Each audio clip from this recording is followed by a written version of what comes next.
Bonjour, c'est Roland de Tears for Fears. What happened was I picked up the guitar around about the age of 9 and started learning to play it, and I sort of pretty much immediately could get a rhythm on it, and I used to write songs. In fact, the first song I wrote was when I was 7, so I've always been used to, I was kind of that lonely boy who goes off to his bedroom and just sits and plays his guitar and makes up songs rather than goes out to play football like my brothers did.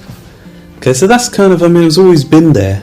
And my parents ran an agency when they were together, which was an entertainment agency, and there was a lot of singers came round. And my big hero when I was about 4 or 5 was this really big guy who was a country and western singer, and he was just a very gentle giant, if you know what I mean. Quite the reverse to my father, who was quite a small and old man.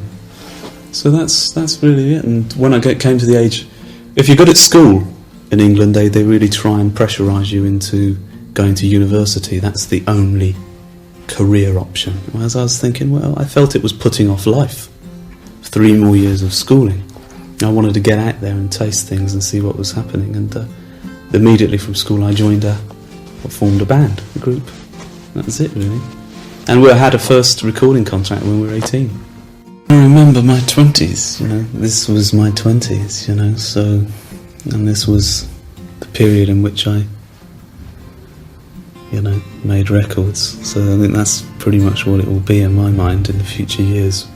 And initially it feels like we're virtually back in the same place, as if that 4-year gap didn't happen. Although, my hair's grown in the time, so that's different. But hopefully, I think when the records start getting in the charts, if they do, then hopefully it will be a little different, because hopefully we'll maybe be perceived slightly differently. Well, I think the 80s definitely will go down in history as the cautious decade.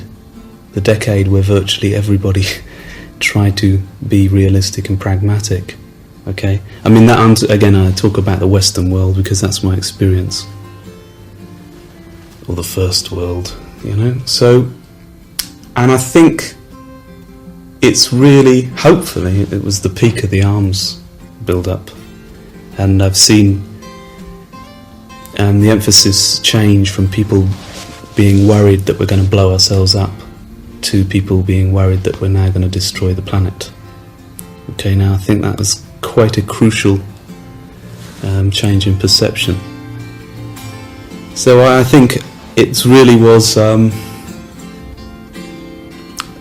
almost an answer to the 70s, because it seems like the 70s we kind of lost our way a bit, because everyone was running on the fuel of the 60s, of idealism and that kind of thing, and 70s was the decade where it was proved that faith alone can't move mountains, And 80s again, the decade of cautiousness, I would have said.